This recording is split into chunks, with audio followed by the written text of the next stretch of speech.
Podcast Três Irmãos na área, quem fala com vocês mais uma vez, Rodrigo Chorró. Do meu lado, meu brother, meu irmão Roberto Andrade, filho Borracha. Na mesa operando, nosso diretor Pedro Henrique. E aí, Roberto?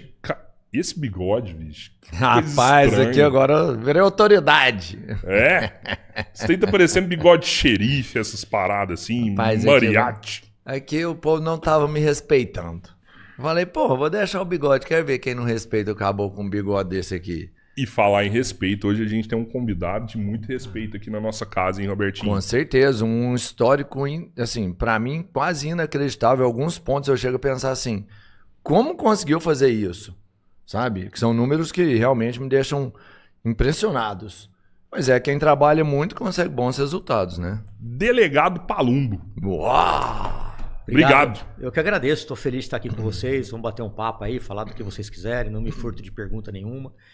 Estou feliz e grato por estar aqui, honrado pelo convite. Não tem pergunta espinhosa, delegado? Não tem nenhuma pergunta. Se eu não souber responder, eu falo, olha, não sei, não lembro. Tá. Sério? Você começou a sua profissão de delegado lá no Capão Redondo. Capão Redondo. Isso não é a parte mais perigosa que tinha? O Capão não é terra para qualquer um, não é isso? Um ditado que tem ali? O Capão, na época que eu trabalhava lá, era o Triângulo da Morte, né? Era o Jardim Ângela, Capão Redondo e Parque Santo Antônio. São os 3 bairros ali no extremo sul de São Paulo. E por que chamava Triângulo da Morte? Foi até matéria de jornal do antigo Globo Repórter, não sei se vocês vão se lembrar disso. Opa. Acho que vão. E tinha muito homicídio. Era um plantão de 12 horas, era 10, 12 homicídios a cada plantão. Era uma coisa de louco.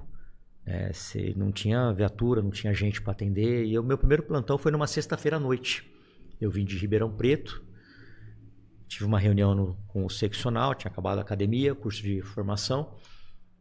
Aí estavam todos os delegados que iam trabalhar na Zona Sul.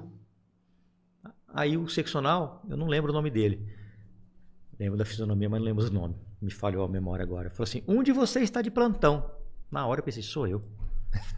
Aí depois, você vai trabalhar no Capão Redondo, você está de plantão hoje à noite. Era sexta de tarde.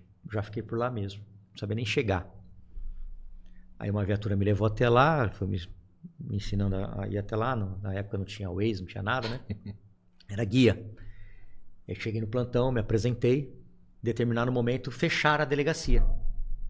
Colocaram era aquelas portas de correr, de grade e vidro, né?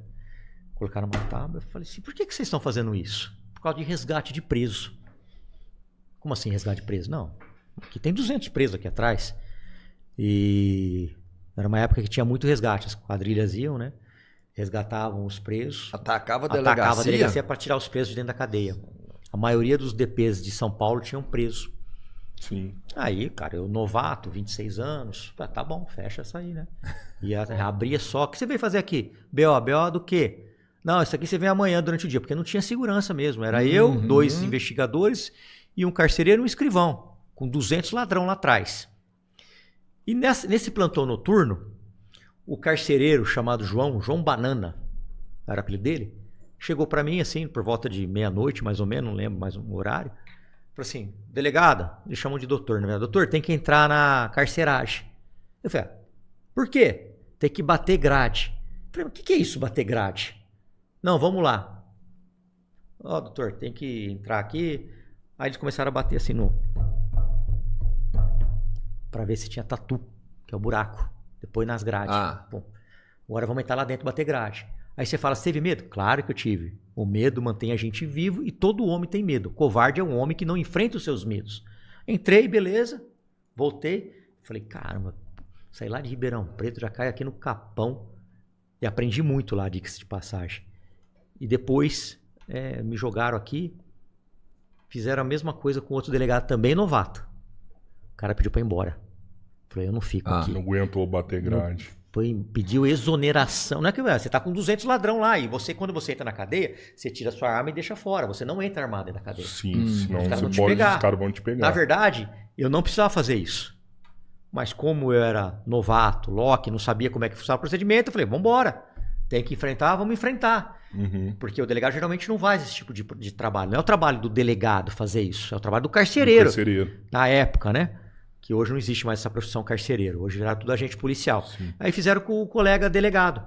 Isso era tipo um batismo de fogo que eles faziam com o cara lá? Não, vamos pôr pra fazer Foi isso aqui. Foi uma pegadinha, né? Foi um batismo pra ver qual que é do cara. Aí fizeram a mesma coisa com o delegado. E o delegado, no outro dia, foi lá no seccional, entregou o pedido de exoneração e foi embora. E com isso o senhor João Banana nos fudeu. Por quê? Porque nós ficamos trabalhando 1 ano com um delegado a menos. Então esse cara era 12 por 24, depois 12 por 72. Aí nós começamos a trabalhar 12 por 24, 12 por 48, graças ao João Banana, que a gente perdeu um delegado. Sacana. Mas foi um batismo. Tipo assim, vamos ver qual que é desse cara. Aí você fala, eu não tenho medo. Todo homem tem medo de alguma coisa. Nem que for da mulher, mas tem medo de alguma coisa. Ô delegado, até desculpa te interromper. E assim, como o senhor tem tanto tempo, quando você tem tanto tempo na polícia, como que é a sua percepção, assim? O crime aumentou ou o crime mudou e é o mesmo? Porque eu lembro que antes tinha muito sequestro, hoje não tem sequestro mais, né? Antes tinha muito preso, hoje também tem muito preso, né? Tinha homicídio, hoje continua tendo homicídio. Qual que é a sua percepção do crime hoje no Brasil? O crime ele se organizou e se aperfeiçoou. Hoje não tem tanto homicídio, não é por causa das forças policiais, da justiça e da lei. Hoje não tem muito homicídio por causa do primeiro comando da capital, por causa do PCC. Por quê? Como eu havia te falado, na época que eu trabalhava no Capão Redondo, era conhecido como Triângulo da Morte.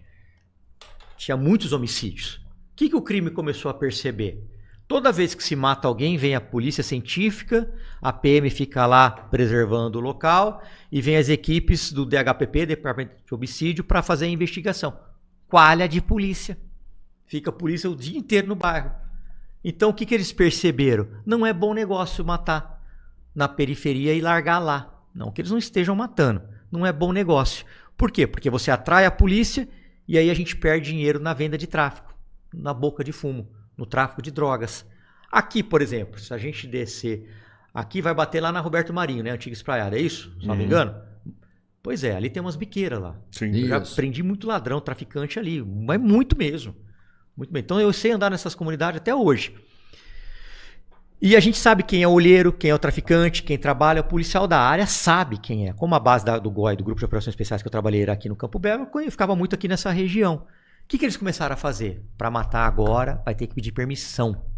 Então tem o tribunal do crime. O que você fez? O que aquele ladrão fez? Julga ele. Vai tomar um pau? Vai quebrar o braço? Vai ser absolvido ou vão matar? Eles matam. O que eles fazem? Eles não largam o corpo lá. Eles recolhem o corpo e enterram nesses cemitérios clandestinos, nessas covas clandestinas. E aí a família desse cara vai fazer o quê? BO de desaparecimento, que não entra na estatística de homicídio, que por sua vez não atrai a polícia. Porque se tiver um BO de desaparecimento, a polícia não vai coalhar o bairro por causa de um desaparecimento de pessoas, não tem nem efetivo para isso. Não que não seja importante, mas não tem nem efetivo para isso. Então o crime percebeu isso. Ele foi se aperfeiçoando. Aqui em São Paulo, nós temos a hegemonia do primeiro comando da capital, diferente do Rio de Janeiro, que tem terceiro comando puro, comando vermelho, várias facções se degradando por causa de território, mais a milícia. Então lá tem muito mais homicídio do que em São Paulo, que o PCC tem uma certa hegemonia. Mas tem mais homicídio hoje ou tem menos homicídio que há 30 anos atrás, por exemplo, no Rio? Tem mais desaparecimento de pessoas. Tem mais desaparecimento de pessoas hoje. Tem bem mais do que antes. Bem mais do que antes, com certeza. Por quê? Por causa dessa tática que o crime organizado está fazendo. Ou seja, para quem está lá no governo, desaparecimento de pessoas, não é homicídio, porque tudo é registrado, não, né? Quando a pessoa faz o boletim. Então tem os índices de roubo, os índices de furto, os índices de homicídio. Para o governo, o que é melhor? Um BO de desaparecimento ou um BO de homicídio? Entendeu? E o crime percebeu que estavam perdendo dinheiro. E o PCC ele se organizou tanto que eles não querem confronto com a polícia. Eles querem pagar os policiais corruptos, promotor, juiz, político. Hoje eles bancam campanha política. Tem duas ou três maneiras de você ser político nesse país. Ou você tem muita popularidade, querido pela população, está na mídia o tempo todo, rede social, muito dinheiro ou o partido investindo em você através das lideranças que eles têm. Caso contrário, filho, é muito difícil virar político nesse país. Agora, nessa época de campanha eleitoral aí, vai aparecer um monte de desavisado, enganado por partido político. Você tem chance, você tem chance, você tem chance. E a gente dá uma olhadinha e fala assim, não tem chance nenhuma. Só se caiu se ele resgatar, sei lá, um bebê, uma troca, sei lá, alguma coisa absurda para ele ter voto. Para puxar a bota ali para senão não vai. E o PCC percebeu isso, tanto é que eles bancam campanha de deputado, de vereador, de prefeito, eles estão em organizações de saúde, eles estão dentro de prefeituras. O senhor conhece deputado que foi bancado pelo PCC lá em Brasília? Conheço, mas eu não posso falar não porque eu não tenho prova, mas a gente sabe. Então, se eu falar alguma coisa aqui, eu vou tomar um processo, eu vou cair na comissão de ética. E você, como delegado, você consegue combater o crime organizado mais como deputado mais do que como delegado? Olha, o delegado está na linha de frente. Agora, o deputado, a gente propõe leis, a gente tenta tirar benefícios de bandido, mas o que a população não entende é que para você aprovar uma lei, você precisa de metade mais um. Depois passa para o Senado, que é um sistema bicameral. Passa para o Senado, se o Senado fizer alguma modificação, volta para a Câmara e aí vai para o presidente sancionar ou vetar. Daí a dificuldade. Daí o problema de se colocar uma lei. A gente tem diversos projetos de lei, mas é muito dificultoso mesmo você conseguir aprovar, porque a gente tem uma resistência. Resistência principalmente da esquerda. Para quem não acredita em mim, basta pesquisar. Eu tenho uma proposta de emenda constitucional para acabar com a progressão de regime em casos de crimes hediondos. Então, não tem nenhuma assinatura de deputado do PT e nem do PSOL. Quer dizer, um feminicida comete um crime hediondo, corta a cabeça da mulher, vai preso. Por que ele tem que ter progressão de regime? E aí a gente vê deputados e senadores gritando que defende as mulheres. Como que você defende uma mulher sabendo que um indivíduo de 20 anos degolou a sua namorada, foi preso, ficou 10 anos preso, porque vai ter a progressão de regime, e foi para a rua, com 30 anos ele está na rua. Você acha que ele vai ficar no celibato, que ele não vai atrás de outra mulher? Ou vocês acham que ele vai arrumar outra mulher com 30 anos e provavelmente vai matar pelos mesmos motivos por achar que é dono da mulher? Então fica esse questionamento. Mas a esquerda é a favor que esse cara seja solto, assim? A partir do momento que você não quer assinar uma proposta de emenda constitucional para acabar com benefícios só em casos de crimes hediondos, que são os mais graves, significa que eles são a favor. Eu ainda coloquei só em caso de crime hediondo. Por quê? Porque não adianta eu colocar em crimes de furto, estelionato, porque aí que a esquerda vai ficar louca e não vai querer de jeito nenhum. Se vocês pesquisarem agora, não tem assinaturas dele. E eu fui buscar a assinatura dele. Fui buscar, inclusive, com gente do PT. Né? Eu falei, assina aqui, cara. Estão matando mulher todo dia. A gente tem que acabar com essa progressão de regime. Não posso. Não pode? Mas não pode porque o cara quer assinar, mas ele não pode? E um deles falou assim, ele chegou pra mim, inclusive, foi vereador comigo aqui em São Paulo. Ele pegou e falou, Paulo, você não vai falar de mim não, né? Eu falei, não. Eu vou jogar real pra você. Não, meu cara, eu não vou contra meu eleitorado. Não vou contra. Tem 800 mil presos no Brasil. Com familiares, multiplica isso por 5. Eles votam. Pô, mas esse eleitor quer que o cara que matou uma mulher assim se ferre, velho. Se pague pelo crime dele ali e apodreça na cadeia. Tem 800 mil presos no Brasil e eles têm familiares. E geralmente esses familiares, de cada 10 presos, 7 voltam a cometer o mesmo tipo de delito. São reincidentes. Então a mãe, o parente, o cara vai lá, comete, daqui a pouco ele vai preso. Não quero que meu filho fique preso eternamente, ou perpetuamente, ou com 40 anos. Perpétua não tem, né? Mas ele não quer isso. Ele quer que o filho dele saia. Basta ver na saidinha, quando tem saidinha, que nós conseguimos acabar com a saidinha, mas por que as pessoas não entendem? Porque tem um princípio constitucional que a lei não pode retroagir para prejudicar o réu. Então quem foi preso antes do término da saidinha vai continuar com esse direito. Não tem como acabar agora.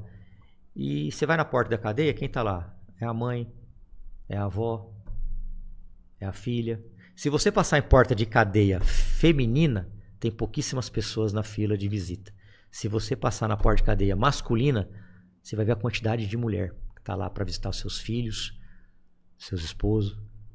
Olha a diferença. Repara nisso quando vocês passaram na porta de uma cadeia feminina e masculina, para você ver a diferença de comportamento entre o homem e a mulher. A mulher ela é abandonada. Quando ela a mulher é abandonada e geralmente a mulher não abandona seu companheiro. É impressionante. Pode passar. Na Marginal Pinheiros tem ali as cadeias. E vocês vão ver que a diferença é gritante. Quando você me conta que você faz uma proposta, porque eu acho que, principalmente segurança pública hoje, a gente vê nas pesquisas que o brasileiro, o principal fator de decepção, né? Onde o brasileiro mais se sente prejudicado é em segurança pública, sim, mais que na saúde, mais que na educação. Então é uma coisa importante hoje no Brasil. Quando você tem representantes do povo, onde você vai ali, apresenta um projeto que é para bem geral da nação e que, de certa forma, é para atender um anseio da sociedade. E ele não vota. E é um voto partidário, é de alguma forma um benefício. Você está em um partido quando você quer. E eu vou usar o termo que pode acontecer, que você falou que tem, por exemplo, o crime organizado patrocina algumas pessoas para estarem ali dentro. Sim. Colocar essas pessoas nesses partidos específicos, porque lá dentro ela vai ser invisível, já que ela não vota só ela vota num conjunto. Porque uma coisa é no seu partido você virar e falar assim, não vou votar. E aí você vai ter uma cobrança de todo mundo que é do seu partido para falar assim, mano, isso aqui é uma lei que vai foder só os bandidos. Outra coisa é quando você tem um grupo, ninguém votou, e aí você vai cobrar de quem? De todo mundo. É meio que polui, é uma cortina de fumaça. Você acha que os partidos, então, têm uma opinião independente das pessoas? O que eu quero dizer? Que se você tem uma má índole, ou se você é colocado dentro do sistema para prejudicar que algumas leis venham a ferrar um bandido no futuro, existem os partidos que vão blindar isso, sabe? Deixar você invisível ali dentro. Sim. O MDB, tirando a parte criminal agora, falando de partido. Partido tem dono. Sim. Partido tem dono, eles estão interessados no próprio rabo deles e não da população. A imensa maioria é assim. A imensa maioria. Os donos são os presidentes do partido. Isso. Tem dono. Tá. Eles estão interessados em voto. E estão interessados em deputado federal que traz dinheiro para o partido. Por causa do fundo. E aí quando você começa a desagradar as lideranças dos donos do partido, líder, dono, você começa a sofrer represália. Dentro do partido? Dentro do partido. Você fica como poça d'água. Onde você está, as pessoas desviam. Eu sofri isso dentro do MDB. Fui fazer uma votação na comissão de segurança e estava um pouco mais para trás. Eu falei, eu não consigo votar aqui, tá com problema meu computador, minha máquina aqui, não consigo votar. Aí a assessora parlamentar da presidência veio até mim, foi na minha orelha muito educada, falou, deputado, chegou um e-mail aqui te tirando do partido. Não tiveram nem o respeito de mandar para o meu gabinete, mandaram direto para lá. E você não tem o que fazer porque é a opção deles. Você foi expulso do MDB? Não, fui retirado da comissão de segurança. Até queria ter sido expulso, mas eles não tiveram peito para me expulsar ou não quiseram me expulsar. Né? E aí, eu falei... E era o dia que eu estava lá assinando ou votando lá para a anistia. Coincidentemente. Uhum. Me tiraram. Aí eu fui lá no partido e falei, pô, puta sacanagem, eu sou o único deputado policial dentro desse partido com mandato e vocês me tiram da comissão de segurança? Seria como se tivesse um partido com 30 deputados, nenhum médico ou apenas um médico e tirar o médico da comissão de saúde. Não faz sentido. Por que estão fazendo isso? Ah, não sei o quê. Cara, eu lembro que eu entrei num programa ao vivo de TV e regacei eles. Aí me voltaram. E agora foi recentemente, 2 meses atrás, a mesma coisa. A mesma coisa. Em qual votação agora? Não lembro qual votação. Devo ter feito algum pronunciamento na tribuna, sentando a madeirada no presidente ou na esquerda, e eles não gostaram e não consigo votar. Me tiraram de novo. Aí eu fiquei quieto, não falei nada. Todo deputado, ali a maioria deles, tem os cargos para trabalhar no gabinete de Brasília, para ser assessor do deputado que vem do partido. Que são assessores do deputado, não é cargo em ministério, não é cargo no Estado, é para trabalhar lá, como assessor que faz parte do partido. Isso é normal, é republicano e é correto, que a pessoa está lá trabalhando. Eu tinha um cargo, a maioria dos deputados tem 3, 4, tinha um cargo, que é uma senhora chamada Dona Marilson. Aí, de repente, ela me liga chorando. Me tiraram do cargo, me mandaram embora. Sem avisar, cagaram, mandaram embora, não tiveram um mínimo de respeito. Tiraram ela de lá. Eu falei, Dona Marilza, eu não vou mijar para ninguém desse partido. Nós vamos aguentar firme, eu vou acolher a senhora aqui, vou dar um jeito. E me virei, acolhi ela no gabinete, fizemos um remanejamento e não mijei. Então tem essas perseguições veladas que a população não tem a mínima ideia. Porque que eles querem? Vem as orientações partidárias. Eu nem olho. MDB, sim. PL, não. Eu nem olho. Eu vou de acordo com a minha consciência. Eu quero que se foda. Sério? Você já foi algumas vezes contra a orientação partidária? Várias vezes. A maioria das vezes. O partido orientou aqui, você não vou. Teve caso lá que eu ficava, aqui, estão me orientando a votar isso, mas eu vou votar o que eu quero. Eles não mandam em mim. Só que os caras ficam putos da vida. Mas puto da vida. Cara, isso Então, é cara, ruim, só que eu né? pago um preço, por isso que a população não tem ideia do preço que eu pago por isso. Eles não têm ideia. Que nem eu sou um cara de direita. Minhas convicções estão alinhadas com a direita. O governador atual do estado de São Paulo é de direita. Só que os mesmos problemas no tocante à segurança que tinha quando o governador era o Dória, e eu era vereador, eu falava, os deputados de direita falavam, descia a lenha, aumento irrisório, tá ruim, não sei o quê, cacetando. Hoje eu sou o único, infelizmente isso, o único deputado de direita que continua com a mesma conduta. Ah, porque agora DJ não pode falar. Não, posso falar sim, porque os policiais são parte do povo. E eu sou policial. Se eu não me reeleger, eu volto a ser policial. Eu não posso abandonar meus pares. Eu não fui nem uma delegacia pedir voto, não, nem batalhão, e não vou de novo pedir voto para isso que eles já me conhecem. Só que eu critico. Você acha que eu não sofro represário? Você acha que o cara não fica pé da vida comigo? Aí eu apanho de todo lado, velho. Apanho desses políticos de direita que mandam assessor me atacar, pagar página de bairro pra ficar me atacando. Mas eu continuo firme, porque se a minha conduta era assim com o João Dória, que tava esculachando a polícia, por que não vai ser assim com o Tarcísio, que também tá esculachando a polícia, que prometeu os melhores salários e não cumpriu? Eu não vou falar porque eu sou de direita. Bom, que porra de político que você é?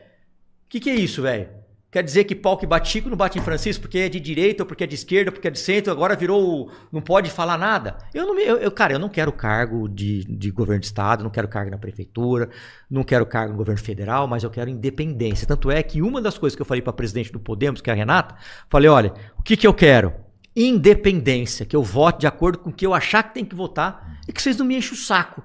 É isso. E eu quero ficar na comissão de segurança, porque eu sou policial. É uma área que eu acho que eu tenho bastante peculiaridade. Claro que tem peculiaridade, eu entendo do assunto, eu quero ficar lá. É isso que eu quero. Fechado? Fechado, tudo certo. Agora, como que me tiram da comissão de segurança? Como que tiram um médico da comissão de saúde, um enfermeiro da comissão de saúde? Tem coisa que é inadmissível. E eu sofri esse tipo de represália o tempo todo. Não te dão relatoria. Essa divergência, você tem menos acesso a emendas parlamentares também? Ou Eu isso não me muda? preocupo com emendas. Não? Não. Eu tenho as minhas emendas impositivas, que todo deputado tem. Uhum. Tem. Mas eu nunca votei pensando em emenda. Tem deputado que vota pensando em emenda. Quando teve aquele PL para votar o DPVAT, depois caiu, né? Corre lá na boca pequena, que ofereceram emenda. Para mim não ofereceram nada, porque sabe que eu não quero nem saber disso aí. Eu vou votar de acordo com o que eu acho que tem que votar. Mas aí depois a gente vê, né, que procede, porque você vê um monte de deputado fazendo um videozinho. Olha, votei errado. Eu errei o voto. Mentira! Mentira! Caiu uma grana ali. É emenda, cargo. Porque aqui, ó, se eu abrir aqui o sistema Infoleg, eu ponho a minha cara feia aqui, abro o sistema, aí registrar o voto. Registrar o voto. Põe minha cara feia aqui, voto sim, não. Só que as votações têm um tempo. Às vezes demora 3 minutos, 4, 5, 10, 15. Você pode mudar o voto. E todo deputado tem uma assessoria. Opa, Que é você uma votou assessoria. errado, você pode ir ali Então, na hora e já corrigir. Várias vezes a Brenda, minha advogada, excelente advogada, de passagem, Caio aqui em São Paulo, deputado, você votou errado, tem uma pegadinha lá, opa, volta, porque os caras às vezes colocam uma emenda, alguma coisa que entra lá batida, a gente tem que corrigir. Tá. Mas esse DPVAT, todo mundo sabia que era para aumento para ter taxas a mais. Então não vem com desculpa esfarrapada que errou voto, não, porque é mentira. Vereador, aumento de IPTU, que agora todo mundo aqui de São Paulo que vai pagar mais IPTU. Um monte de vereador votou a favor, tá quietinho. E depois fica lá na tribuna falando, fazendo vídeo, do lado de prefeito, puxando o saco de prefeito, mas votou a favor de IPTU? Que porra de política é esse? Ah, porque você acha que isso aí é como? Por que votou a favor de IPTU? Porque ele quer ter o imóvel que ele mora com mais imposto? Claro não! Claro que não. Por que você acha que é, meu amigo? Caiu o Pix ali, né? Ah, cara, ou é emenda, ou é cargo, ou então tem subprefeitura e tem que fazer tudo que o prefeito manda igual um capacho. Porque aqui são subdivididos em subprefeituras. Ou cargos, né? Que pega cargo em vários locais. Ou subprefeitura. Aí, filho, você é prefeito, ele é teu vereador, ele te dá a subprefeitura aqui do Butantã. Vai votar contra IPTU, cai seus cargos, 20, 30 cargos no outro dia. Aconteceu com o Arnaldo Faria de Sá, um excelente deputado, que Deus o tenha. Depois ele não se reelegeu para deputado, foi para vereador. E ele era um ferrenho defensor dos funcionalismo público. E na reforma da Previdência do funcionalismo público, eu votei não, porque ia ferrar principalmente o coitadinho que ganha 1, 2 salário mínimo, mas não ia ferrar os marajá. Então eu votei não. E o Arnaldo votou não. Só que ele tinha subprefeitura do Jabaquara. Perdeu. Eu ainda falei, você é um homem de verdade. Eu falei na cara dele, você é homem, você é sujeito homem, parabéns pela sua atitude. Falou, Palumbo, eu defendi o funcionário público a minha vida inteira. Ele já estava com idade, estava com câncer. Não vai ser agora, no final da minha carreira política, que eu vou me queimar. Não tem problema. Perco a subprefeitura, mas não perco a minha honra. Tá tudo certo. Foi sujeito homem. Votou não. Agora, qual vereador ter esse peito de falar pro prefeito? O prefeito me ligava. O Ricardo Nunes era do meu partido. Pô, você tem que me ajudar. Não vou votar. Por quê? Porque eu sou filho de professora, casado com uma professora, sou funcionário público e eu não voto pra ferrar o coitadinho que ganha 2 salários mínimos. Começa a cortar aí cargo desses caras aí em cima aí, filho.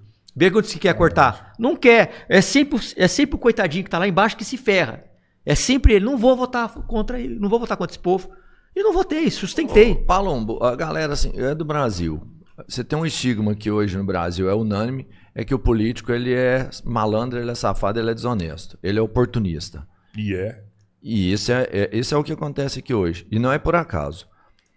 Mas você está lá dentro. E eu sempre defendi que existem, sim, algumas exceções de pessoas lá dentro que são boas. boas. É ruim em todo lugar. Mas o que é lá dentro? Lá a maioria é ruim mesmo? Ou é os projetos que não passam quando são bons? Tem um filtro gigante de interesse maior? Tem um filtro gigante de interesse maior. Mas a maioria que está lá é bom ou a maioria que está lá é ruim? Olha, eu posso dizer que tem boas pessoas lá. Agora, se é bom ou ruim, porque eu também não fico com muita conversa lá. Lá eu fico mais na minha, entendeu? Eu converso com algumas pessoas, tem deputados bons, sérios. O Nicolas, eu acho ele um excelente deputado. Van Hatten, eu acho um excelente deputado. Tem pessoas boas lá que são muito bem intencionadas. A gente não pode generalizar. Você não pode falar que todo político é safado e sem vergonha, porque senão eu vou falar que todo comerciante também é safado e sem vergonha. A gente não pode generalizar. Eu acho que toda vez que a gente faz o extremismo é burro. Tem padre bom, padre ruim, pastor bom, pastor ruim, apresentador bom, apresentador ruim. A corrupção é inerente ao ser humano ruim. Mas tem gente boa e bem intencionada lá sim. E por que não passa o projeto? Por exemplo, todo projeto que tem para ferrar a vida de bandido passa pela comissão de segurança. Por quê? Porque a maioria que está lá é policial. A maioria que está lá defende vítima. Aí esse projeto pula para a Comissão de Constituição e Justiça. Chega lá, tem alguém que defende bandido. Vamos supor que o presidente é o Boulos. Ou então a Tabata.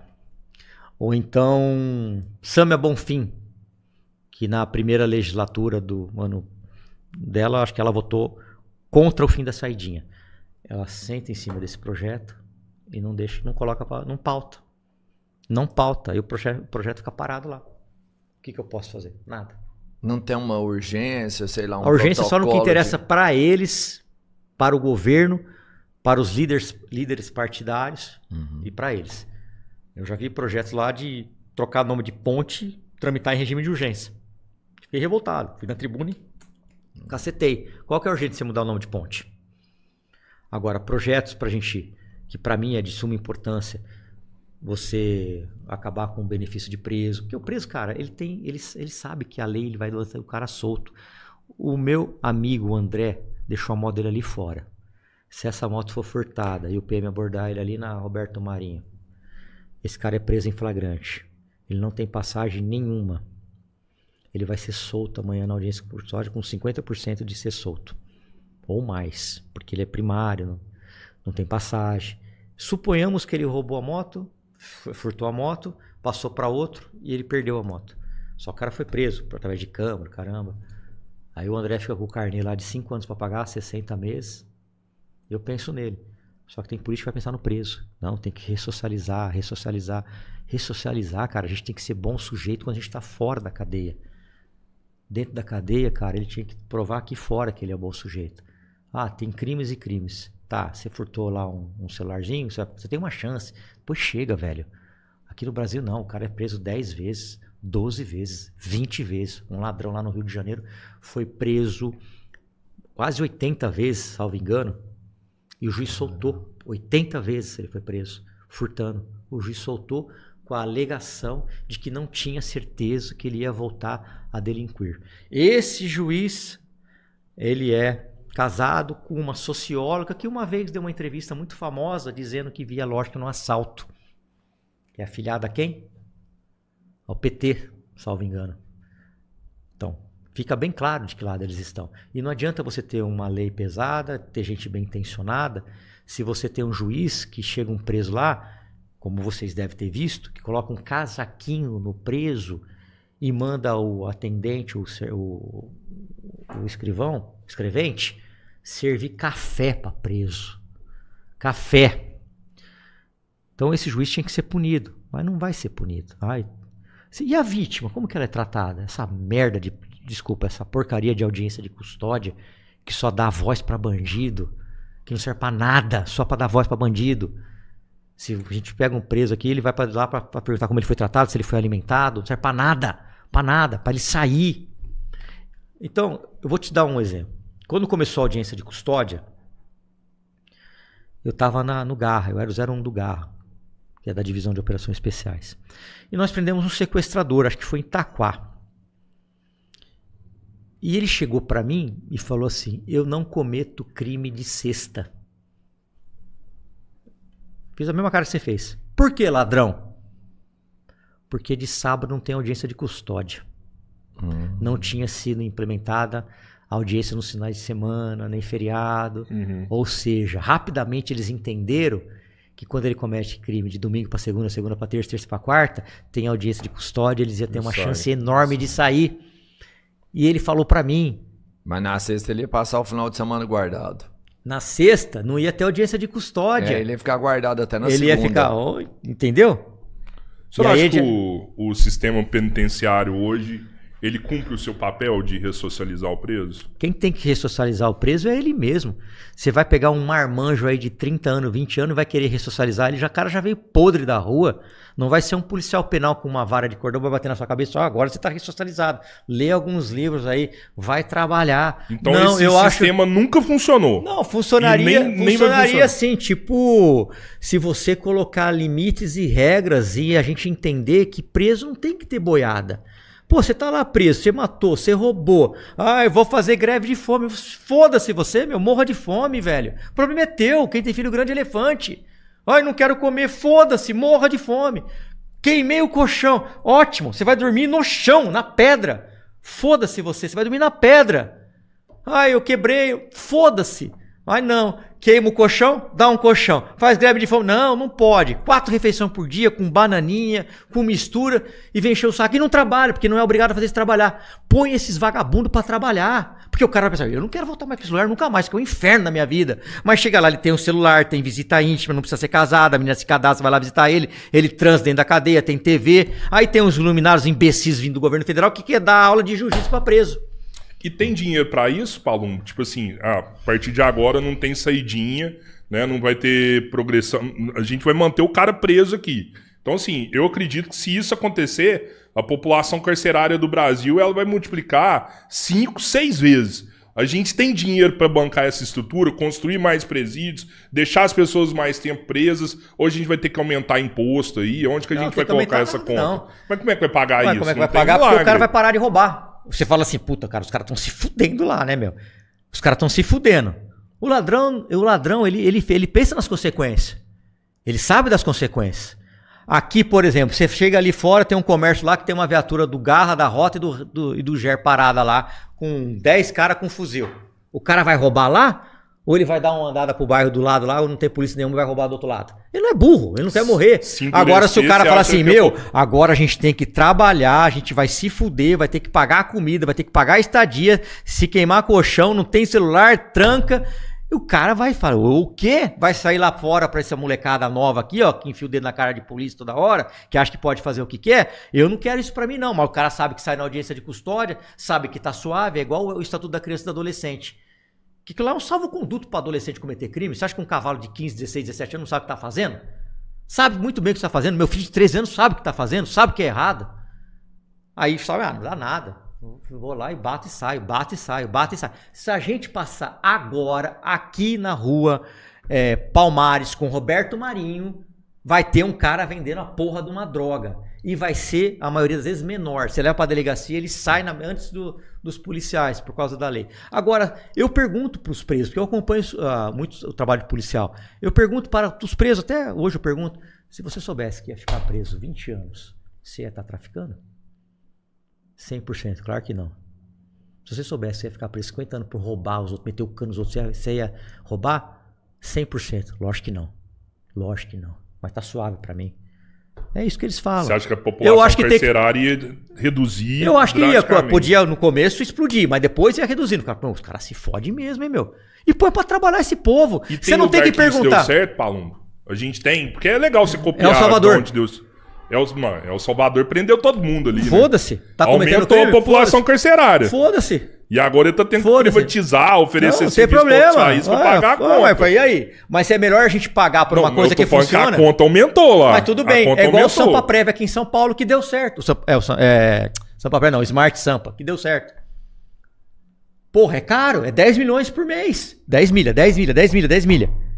Mas quantos bandidos estão indo pra cadeia? Esse dinheiro é fruto do pagador de imposto?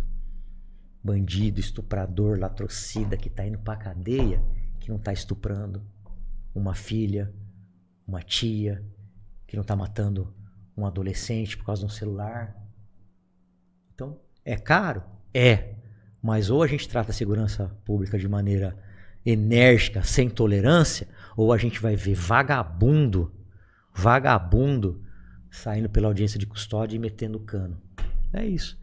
É que eu vejo muita gente da esquerda falar sobre isso. Tipo assim, não vale a pena deixar o cara lá, porque lá hoje é uma escola pro crime. O cara vai o cara vai ficar lá um tempo, vai se filiar numa facção, seja no PCC, no Comando Vermelho, no Terceiro Comando, né? É uma escola pro crime. E até a polícia fala isso também. O cara vai pro presídio hoje pra virar mais bandido do que já era. Você concorda com isso?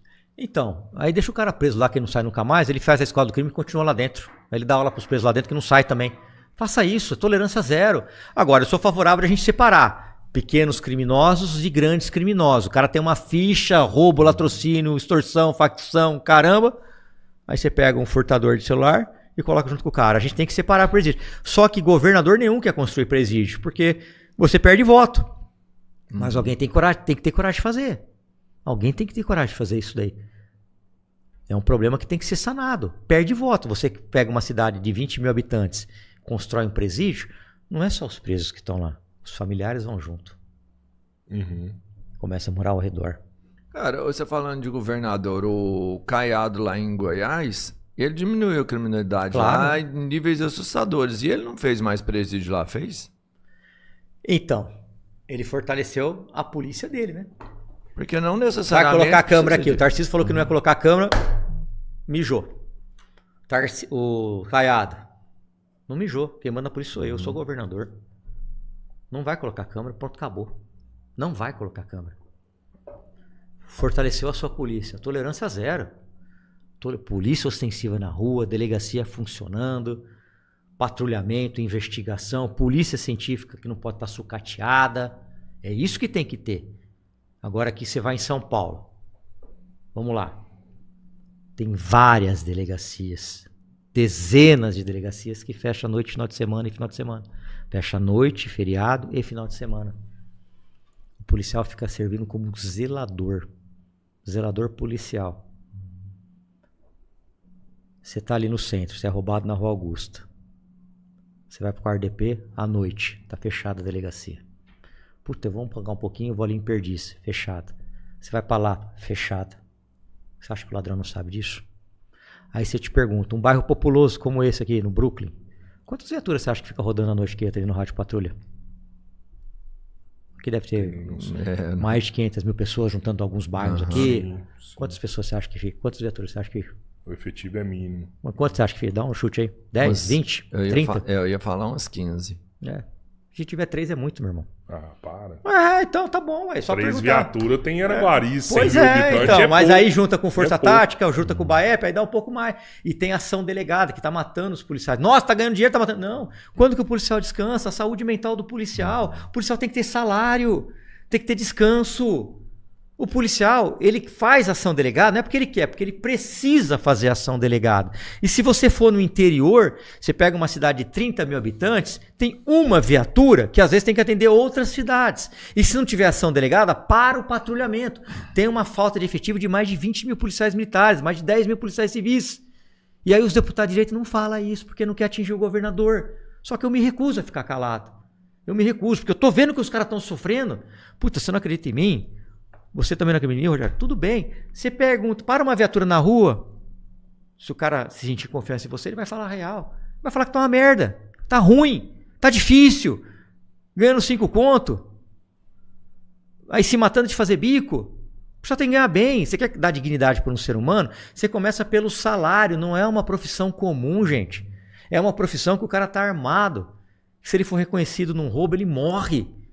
Você, se for assaltado, você tem a chance, a possibilidade de dar o seu relógio, o seu celular, sua aliança. E um policial, quando o cara bater a mão aqui, ó, e ver que o cara tá armado. Ou ele reage ou ele morre. Ou ele reage ou ele morre. Não tem conversa. Então ele tem que ganhar bem, ele tem que estar bem psicologicamente, ele tem que estar descansado. Mas os governadores falam que não tem dinheiro, né, deputado? Então não prometesse.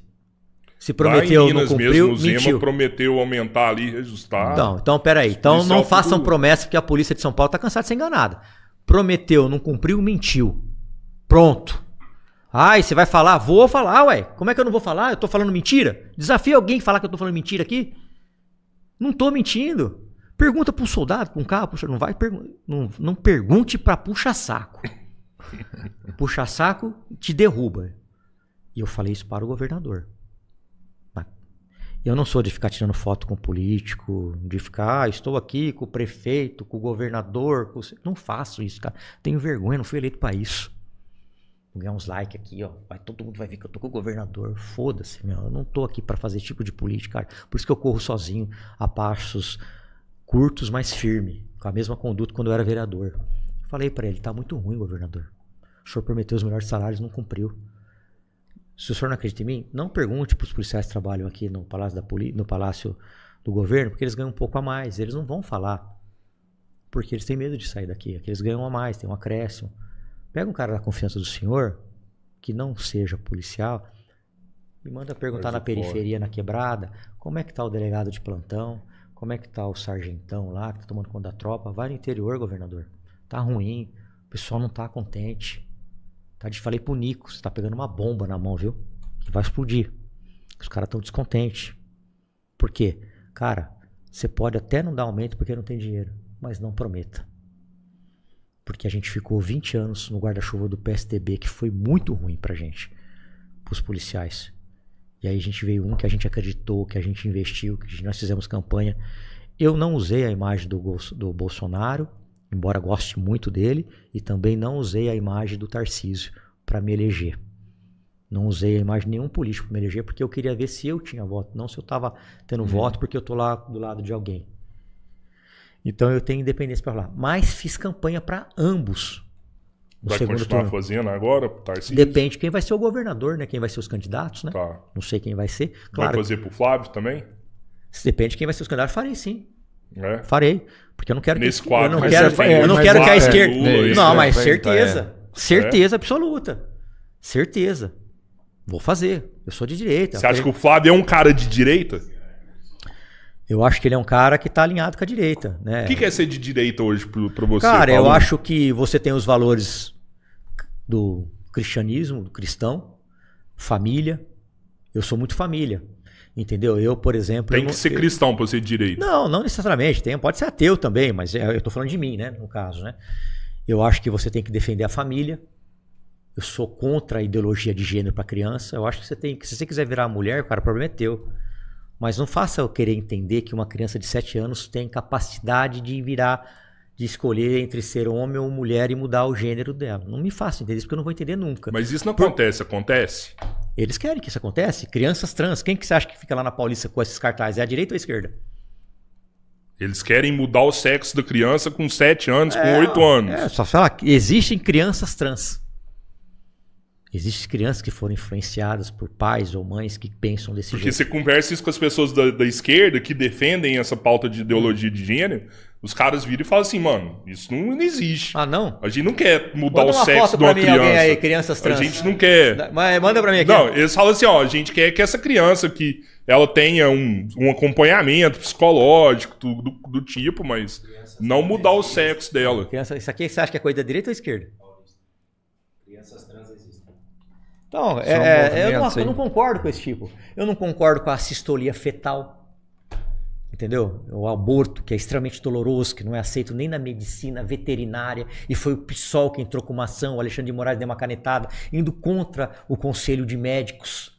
A sistolia fetal é um procedimento tão doloroso que foi banido da medicina veterinária, que você enfia uma agulha e vai procurando o coração da criança, e você injeta cloreto de potássio. Segundo os especialistas, médico é especialista, não é ministro do STF que é especialista, é médico, fala que isso causa uma dor tão absurda que eles baniram da prática veterinária. E aí vai um ministro que se acha que está acima de um médico e dá uma canetada porque o PSOL entrou com uma ação.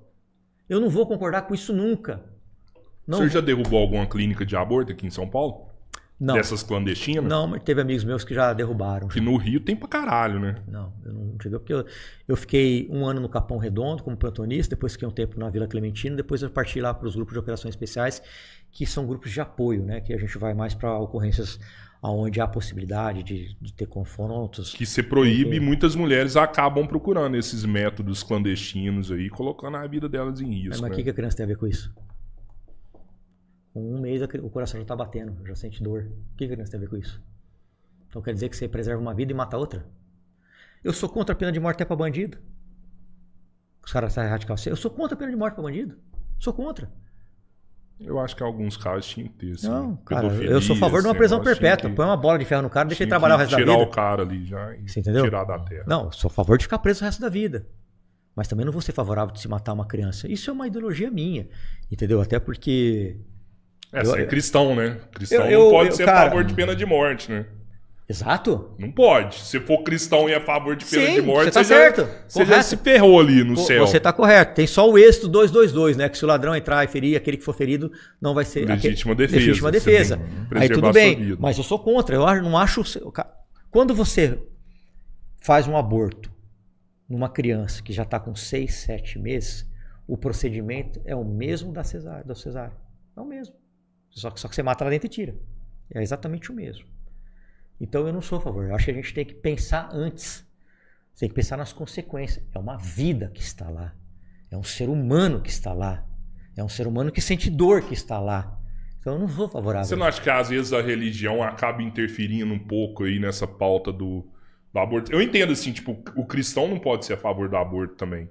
Porque pro cristão ali tem uma alma, tem uma vida ali, né? E aí, por esse motivo, eu nunca conversei com um padre que é a favor do aborto, porque nenhum é. A igreja é contra o aborto. Mas eu conheço pessoas que não são da igreja, que não acreditam em religião, e essas pessoas falam assim, pô, eu quero ouvir o que a ciência me fala. E a ciência fala que ali não é uma vida até tantos meses. E se não é uma vida até tantos meses, eu posso ter o direito de fazer isso, já que eu não tenho condições, coisa do tipo. É uma vida. Isso a ciência não fala isso, que é uma vida, que é uma vida. Tanto é que 10 dias já está batendo o coração, já tem estímulos. Agora, eu respeito quem pensa em contrário e não vou odiar quem pensa o contrário. A esquerda fala muito de o amor venceu. Vai contra eles para você ver. Uma vez eu estava num debate na Comissão de Segurança e eu comecei a fazer assim. Tinha uma deputada atrás de mim, eu falei, por causa de gente assim, que o crime está desse jeito, porque vota só a favor de bandido. Ela levantou. E ela era uma mulher bonita, muito bonita, diga-se de passagem, e preta. Ela olhou para mim, o que você quer dizer com isso? O que você quer dizer com isso? Ela quis inverter pro racismo. Na hora eu ganhei isso aí. Eu falei, gente que defende bandido. Gente que defende bandido. Quer dizer, o tempo todo eles se vitimizam, e se você contrariar eles, pronto, você não presta. Existe trans de direita. Existe. Sim. Pergunta para eles se eles são aceitos. Existe policial de esquerda. Existe. E a gente tem que respeitar. Eu não vou odiar eles. Eu participei muito tempo de um debate na Jovem Pan com um cara chamado Felipe Monteiro, PP, que o Emílio chama de Chiquinho Pão de Hambúrguer. No começo, era ele lá, eu aqui. Ele lá, eu aqui. A gente se degladiava. Esses caras amigos. Se degladiava. Aí um dia a gente tava na Dirce, vamos almoçar, senta aí. Aí a gente fez um acordo. Vamos fazer o seguinte, a gente não fala de política. Eu não vou te convencer, nem você vai me convencer. Eu gosto do cara. Me tornei amigo dele, embora não concorde com nada que ele fala sobre política. Não concordo. Mas eu não preciso odiar esse cara por causa disso. E nem ele precisa me odiar. Mas vocês mandam mensagem votou em mim. Um pro outro, assim? Vocês trocam mensagem? Sim, você e o PP? Eu não preciso odiar ele. Você manda um feliz aniversário no dia do aniversário. Manda mensagem só, tipo assim, você viu o que ele fez, né? Você viu a lei que ele aprovou, né? Não é implicância, não. Não, eu converso com ele. Cadê ele aqui, ó? Falei com ele esses dias. Converso com ele, ele me deu... Você gosta tanto do PP que você falou, melhor a gente não conversar de política, senão vai abalar essa cara, amizade. A gente não... Quem é que na família... Eu sou de direita, na minha família tem gente de esquerda, na sua deve ter gente de direita e de esquerda. Você tem que odiar, não vou conversar. Para com isso, velho. Cara, eu acho que você tem que dialogar com as pessoas. Se você não consegue convencer, eu sempre brinco com o PP. Tô endireitando o PP, tô endireitando ele. Tanto é que um dia ele tomou uma aí, eu dei uma carona pra ele. Vamos pegar uns bandidos. Ai, como assim pegar uns bandidos, velho? Mudou, hein? A bebida entrou, a verdade saiu. Né? Então, cara, eu não preciso odiar ele. Não vou te odiar porque você pensa diferente de mim. Claro. E também não vou te ofender, ficar colocando apelido, porque você pensa como A, B ou C. Eu não gosto desse tipo de político que ficar xingando. Eu era muito opositor ao Dória, mas eu não chegava na porcaria. Calça apertada, calça apertada. Eu não vou fazer isso, não é pessoal. Só tem uma coisa que eu levei pro pessoal algumas vezes na política, foi quando mexeram com Nossa Senhora. Aí eu levei, porque eu sou muito devoto a Nossa Senhora. E eu tenho uma história com ela, eu acho que tenho certeza que ela apareceu para mim. Eu rezo o rosário todo dia. Gostaria de ser um homem de missa diária, ainda não consigo. Pode me contar essa história? Hã? Pode me contar essa história? Nossa Senhora. Posso contar, sim. Posso contar essa história. Eu tenho um filho, Antonello Palumbo, e a mãe dele morreu no parto dele, 18 dias após o parto. E ela estava internada ali no São Camilo, da Voluntários da Pátria. E durante esse período, meu pai foi padre, meu pai é italiano de 92 anos, veio para o Brasil como padre, conheceu minha mãe na igreja Nossa Senhora da Assunção, fugiu para a Bélgica para fugir deste amor, não aguentou, pediu dispensa para o Papa e se casou na igreja. E a gente frequentava a missa lá. Eu era um católico de IBGE. O que é católico de IBGE? O que você é? Sou católico. E aí eu ia à missa. No dia 15 de fevereiro de 2013, é que eu fico meio emocionado com essa história. Eu estava na missa, acabei de comungar, e eu parei de frente ao altar de Nossa Senhora. Tem uma imagem com um vidro, né? Como aqui, eu tô me vendo aqui nesse vídeo, sabe? Aí eu ajoelhei, comecei a chorar muito, porque ela já estava na UTI há alguns dias. Aí veio uma senhora de cor negra, passou a mão no meu peito assim, eu ajoelhado, meu pai com a mão do lado, minha mãe do outro, o padrinho do meu filho, Zé Eduardo, do outro. Uma senhora de cor preta, passou a mão em mim assim, né? Eu vi pela palma da mão que ela era preta. Eu levantei e dei um beijo na testa dela. E falei pra ela, a minha mulher morreu. Eu falei pra ela. E ela falou pra mim, a sua mulher e seu filho vão ficar bem. Eu falei, minha mulher morreu. A sua mulher e seu filho vai ficar bem. Aí quando eu voltei pra UTI, né? Quando você fica aquele pi, pi, pi, eu tenho trauma desse barulho. Quando fecha a cortina é porque morre. Aí eu vi fechando, falei, morreu. Passado o luto, que eu fiquei muito mal, eu perguntei para o meu pai e para o padrinho do meu filho. Foi uma mulher de cor negra, vestido preto, quando eu estava ajoelhado, chorando. Foi, e os dois falaram a mesma coisa. Mas nós não ouvimos o que vocês conversaram. Eu entendi que lá era um sinal de Nossa Senhora. Ali começou a minha conversão, porque eu era totalmente do mundo. Eu era do mundo. Eu era católico de IBGE. Aí eu comecei a estudar mais, frequentei religiões evangélicas, espírita, eu queria entender. E eu me identifiquei demais no católico, eu já era, né? Mas era aquele de IBGE. Me intensifiquei demais e começou meu processo de conversão para o catolicismo e para o cristianismo de uma maneira verdadeira. Eu já tinha uma filha chamada Giovana, chama Giovana.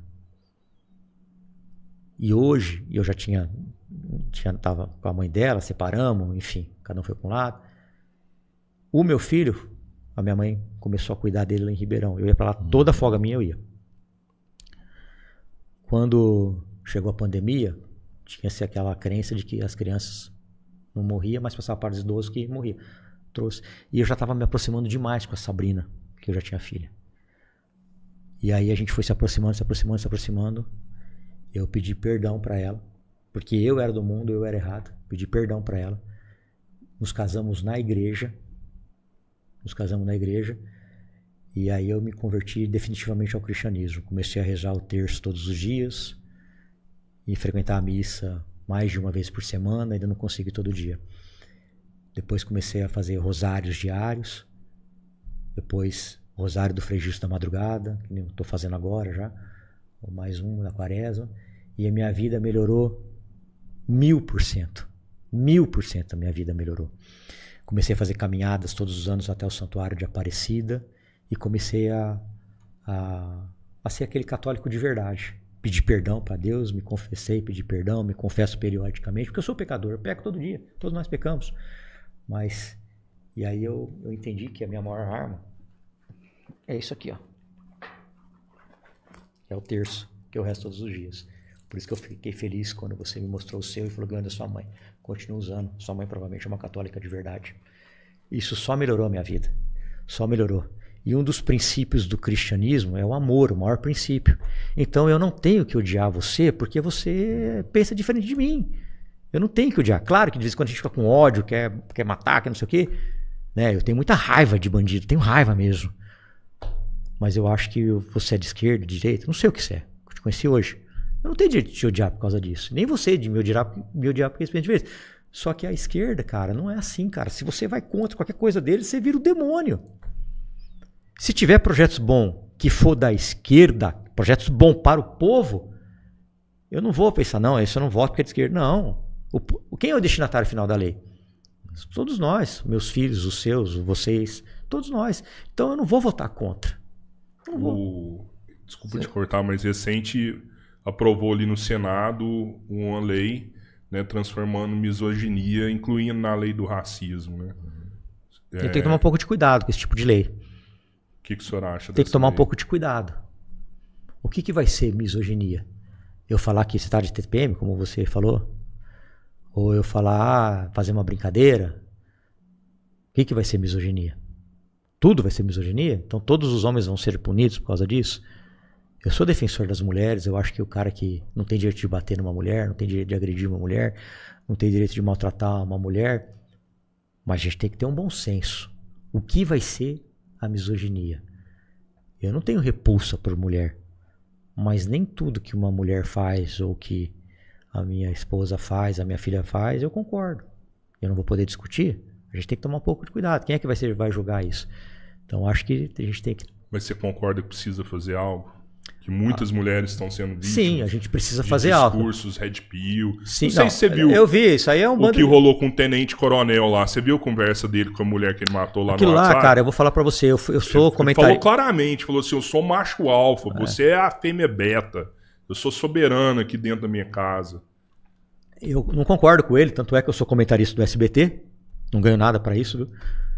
Tenho um contrato lá, mas não ganho nada. Nem quero ganhar. E é uma pauta que é minha, a segurança pública. Então, é uma coisa que eu gosto de comentar, segurança pública. Ele tá errado. E eu fui o primeiro a marretar ele. Ah, ele é coronel, foda-se. Se fosse delegado, foda-se.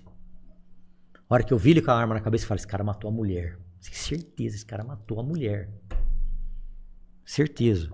Ou seja, um cara totalmente misógino, se acha acima do bem e do mal pelos áudios que ele mandava, pelas conversas. Depois a última é dizendo que tem a testosterona a 900.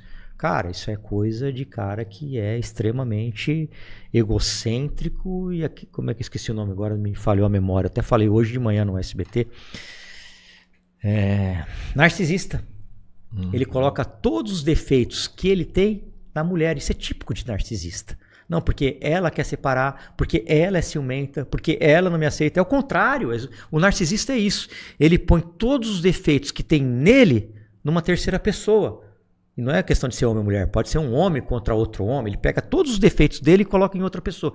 Isso é um narcisista. E aí ela dá uma declaração que parece que é a obra do destino, né? Que é uma morte muito triste, trágica. Né? Foi um feminicídio, sim, eu não tenho dúvida disso. Se fosse delegado, eu ia fazer a mesma coisa, não ia ficar passando pano, não. Igual eu vi na TV aí, alguns passando pano, porque é da mesma carreira. É tão absurdo que esse cara tem que pegar uns 40 anos de cadeia. Mas no final, ela mandou um escrito assim: transar com você só uma vez por mês e 19 segundos. Então cai por terra tudo aquilo que ele falou de que ela não queria, que não sei o quê. Né, que ele que não queria, enfim, né? Aquilo é absurdo, cara. Tem que ser punido esse tipo de atitude mesmo. Eu tenho uma filha, cara. Se o cara pegar... Minha filha namora com um de vocês dois. Não quero que namore com vocês, que você deve ser pai dela. Verdade, não Mas pode. se você... Um rapaz, é um rapaz. Pedrão. Não, o Pedrão também não pode, mas não. tudo bem, cara. Até um namorado. Cara, você pode namorar, tudo. Se você bater na minha filha, eu vou te matar. Foda-se a lei. Eu vou matar você. Não tem bem mais precioso para mim do que a minha família e meus filhos. Se a minha filha começar a namorar alguém e o cara bater nela, eu vou matar ele. E foda-se a lei. Tem a lei de Deus? Depois eu cumpro. Você é cristão. Sou. Mas eu sou ser humano e pecador. Eu vou matar o cara. Eu sei que eu não vou conseguir me controlar. Então façam mal pra mim, me ofendam, me xingam, não faz mal pros meus filhos, não.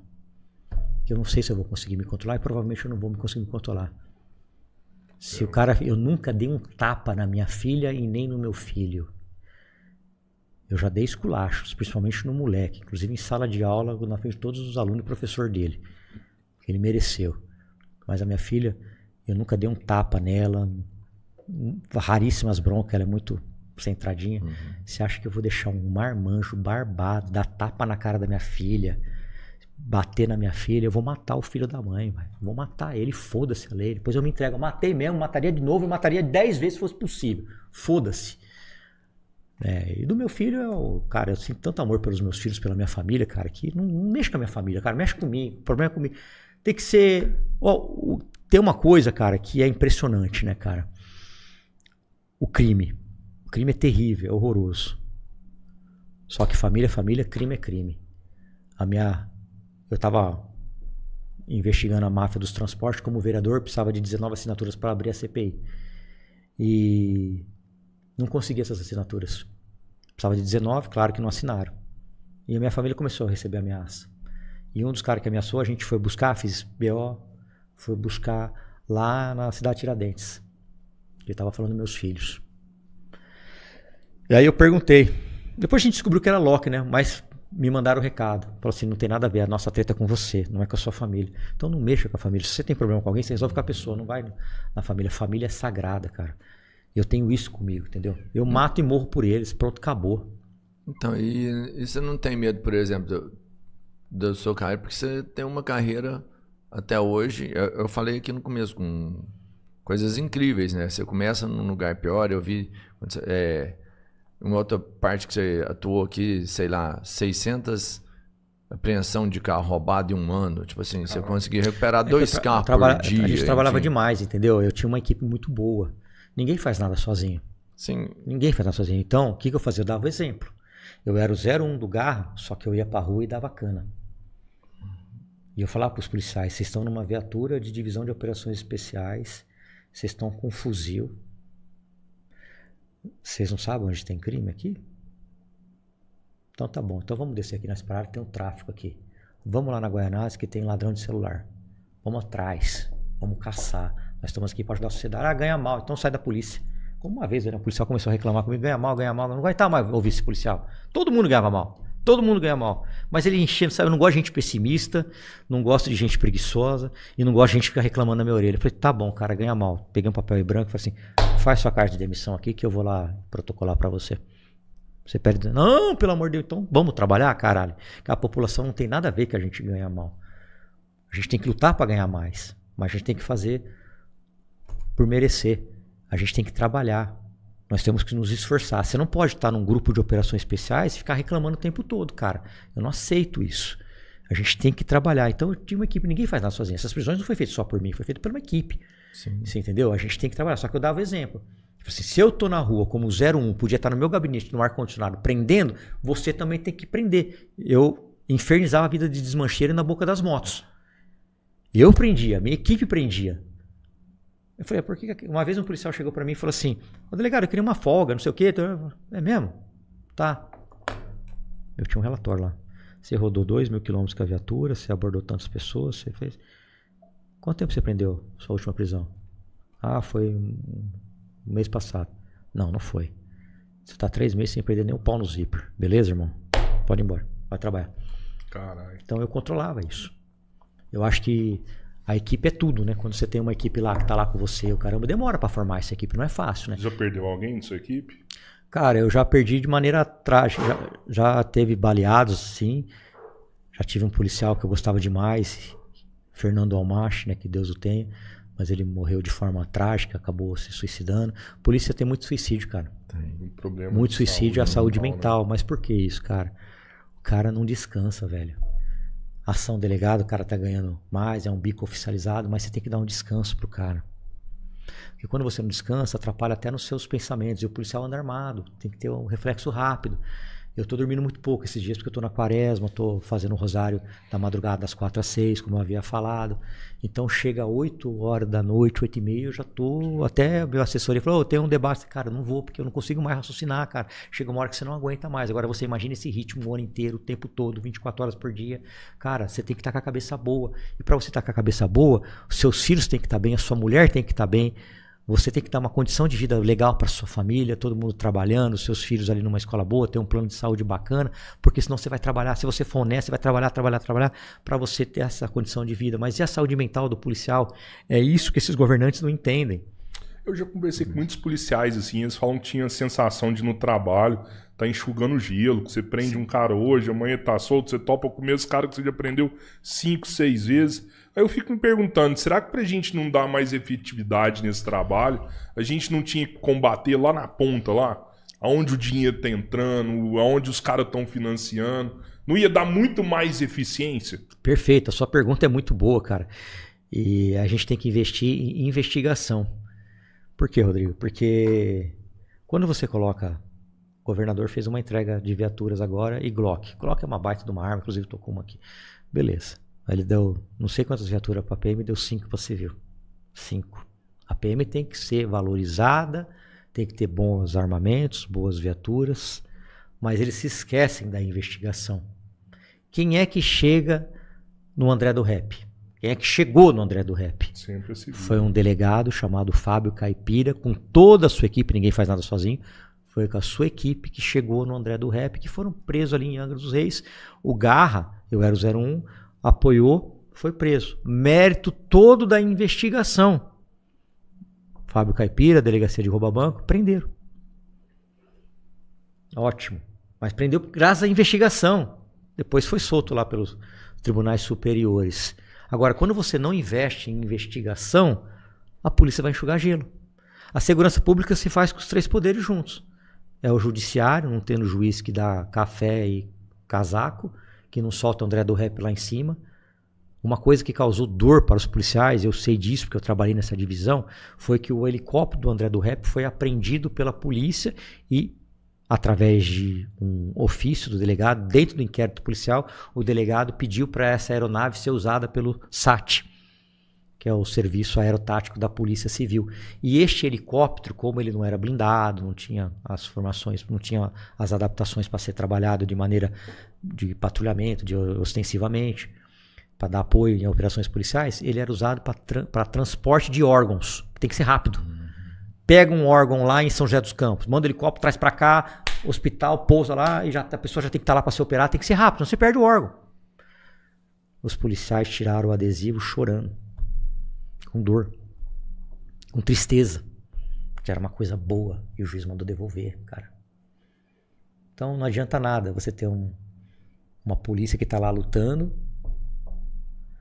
um judiciário frouxo, não são todos, um judiciário frouxo, e uma legislação pífia. Tem que ter uma legislação com tolerância zero, um judiciário no mesmo propósito e um governador que valorize os seus policiais.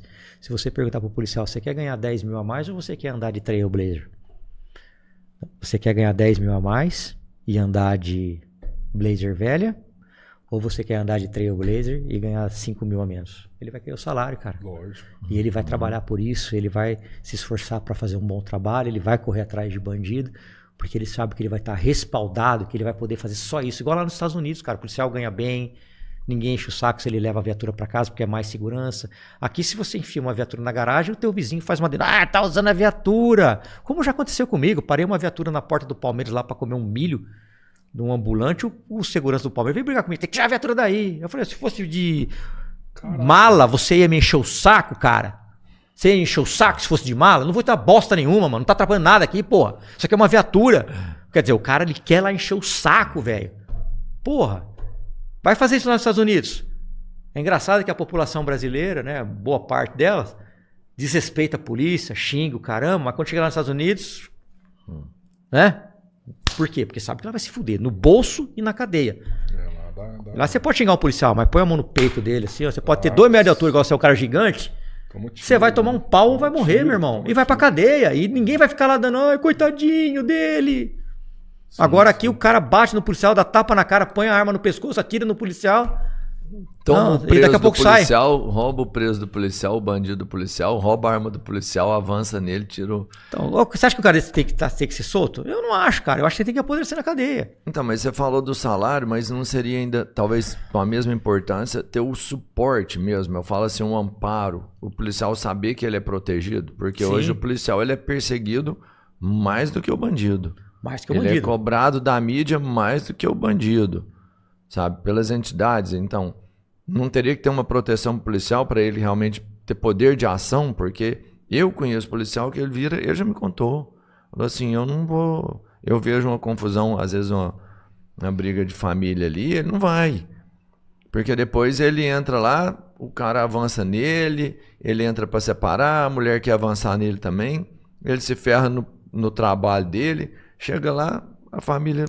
não presta queijo lá. O cara tava batendo na mulher. E antes dele ir preso, a mulher fala assim, não quero que prenda ele, não. É exatamente Você isso. entende? E aí o policial, se fizer qualquer ação fora, ele vai ser ferrenhamente castigado. E é castigado, né? Se o policial der um tiro, um disparo ali, até ele conseguir provar que ele já tinha tomado 5 disparos antes e que não atingiu ele, que ele fatalmente... Ele vai ter que fazer um laudo ali de horas, responder processo. Afastado. Ele não tem respaldo nenhum para trabalhar. Sabe o que acontece na ação delegada muitas vezes? O cara tá fazendo o bico oficial. O problema tá aqui, o cara não quer confusão. Tem que ser, pô. O cara ganha um bom salário, vamos atrás da confusão. O policial, ele não tem medo de ocorrência, não tem medo de trocar tiro. Ele tem medo de corregedoria, de ouvidoria e de Ministério Público. Trabalhei com um policial, um dos melhores policiais que eu trabalhei na minha vida. Em legítima defesa, numa ocorrência, ele matou um traficante. Eu estava na ocorrência. Ele estava no tribunal do júri. Respondeu por anos. Ele chegou para mim, falou assim, eu queria sair da rua. Eu queria fechar e abrir portão. Assim eu não arrumo problema. Eu tenho 5 filhos. Eu tenho que a gente fez vaquinha para pagar advogado para ele. O cara tá no tribunal do júri. O primeiro júri foi anulado. Eu estava lá como testemunha. Ele estava sentadinho aqui. Os pais dele, quase 80 anos. 2 senhorzinhos de terno. E a senhora, sua mãe ali. E a promotora aqui, ó. Vagabundo, não sei o quê. E eu entrei para ser ouvido. Ela não se conformava que o Garra estava numa biqueira, porque o Garra combate crime contra o patrimônio. Não tem nem noção do que tá falando. Nunca saiu de um gabinete. Nunca foi pra rua. O cara rouba para entregar na biqueira o produto do crime. Tá tudo ligado. Mas ela não tinha noção. Esculachando o cara. Esculachando. Aí eu falei assim, não, ele matou em legítima defesa. Eu faria a mesma coisa. Matou esse vagabundo. Não vou chamar ele de vagabundo. Se a senhora tá chamando ele de vagabundo, eu também posso chamar ele de vagabundo. Ele é vagabundo. Esse cara que é inocente não deveria estar aceitado. Nesse tom de voz. A senhora não pode gritar comigo. O senhor não pode gritar. E nem você pode gritar comigo. O seu direito vai quando começa o meu. A senhora não tem direito de ficar chamando o policial de vagabundo assim. A senhora não tem esse direito. Vagabundo é o cara que ele matou. Aquilo era um lixo. Não pode chamar de lixo. Aí virou aquele barracaiada do caramba. Não, para não. Aí o advogado perguntou, você levaria seus filhos ali naquela comunidade, naquela biqueira? Eu falei, claro que não. Aí ela pegou e falou assim, é claro que não, né, excelência? Ele é deputado, né? Ele vai para os Estados Unidos. Aí eu falei, minha senhora, a senhora não conhece a minha história de vida. Eu trabalho desde os 14 anos, comecei como office boy, já dirigi como, já entreguei imóveis para escritório. A minha família morava de favor, saiu de Taipas, Perus, fomos morar de favor em Araçatuba, depois em Ribeirão Preto. Eu vendia jornal na feira para ganhar um dinheirinho. A minha família, minha mãe prosperou, uma mulher que prosperou as coisas de muito trabalho, e eu nunca fui para os Estados Unidos. Nunca fui. Então a senhora me respeita. A senhora não sabe de onde eu vim. Aí anulou o júri. Mas quando eu vi os pais do neto, e ele assim, eu falei, um cara que se mata de fazer bico. Eu fico transtornado de raiva. Um cara que trabalha, honestíssimo, vendo os pais dele assim, e que a promotora esculachando, é por causa de gente como você que o crime cresce. Como promotor igual ele, como juiz, como delegado, que passa pano pra vagabundo, que o crime cresce. É por causa disso, eu não aguentei. Agora, se eu vou te falar uma coisa aqui, se eu não fosse deputado, eu ia ser preso. Você tem certeza que ia ser preso por desacato, alguma coisa, essa mulher ia enfiar em mim. Alguma coisa. Mas eu que eu sou deputado, tenho uma imunidade, e se eu fosse delegado só, ia falar do mesmo jeito, porque ela era uma puta de uma injustiça que ela tava fazendo. Aí você pega um policial que é bom pra caramba, como o Neto, e que depois dessa ocorrência, a gente foi numa ocorrência em Aguaí, matamos um outro cara lá, em legítima defesa, todo mundo ali que estava ali na ocorrência, né? Acabou tendo uma troca de tiro gigante num crime de novo cangaço. Depois, num posto de gasolina, ele acabou se envolvendo em outra troca de tiro. Ele não para-raio pra pegar cara armado. Cara, você vê um cara desse, honestíssimo, sendo esculachado por uma promotora, cara, eu não admito isso, velho. Provavelmente eu ia fazer a mesma coisa que eu me conheço. Ia sair preso. E ela acha que tá fazendo um bom trabalho pra sociedade. E tá cheio de promotor, cheio de juiz, cheio de delegado e oficial que defende não, que passa pano, não pode. Ai meu Deus, tá cheio de delegado que nunca prendeu nem o pau no zíper, nem o dedo na porta, cheio de oficial que nunca prendeu nem o pau no zíper, nem o dedo na porta, e cheio de promotor, cheio de juiz que viveram num ar-condicionado, que não tem a mínima noção do que é uma troca de tiro, o que é um ambiente hostil. E depois vem querer humilhar um policial que já tá sentado no tribunal de júri, a situação já humilhou ele, corregedoria, dinheiro, advogado. A minha mãe na época, ficou bem de vida. Ajudou a pagar advogado, e a gente vê numa injustiça dessa, o que desamina? O Neto não tem medo de trocar tiro com ninguém, não. Se eu falar, o Neto, tem uns caras ali, ele vem comigo. Ele, Martins, toda essa velha guarda lá do Garra, vem comigo. Agora, o que fode mesmo é o cara ser denunciado por uma coisa que ele não fez, cara. Isso desanima a polícia, é o que você falou, velho. Polícia não tem medo de trocar tiro. Polícia tem medo de depois ser denunciado injustamente, corregedoria. Eu fui calar na corregedoria várias vezes, cara, com essa merda de audiência de custódia. Eu não gosto de ladrão. Eu algemava todos com a mão pra trás. Foda-se. Jogava lá.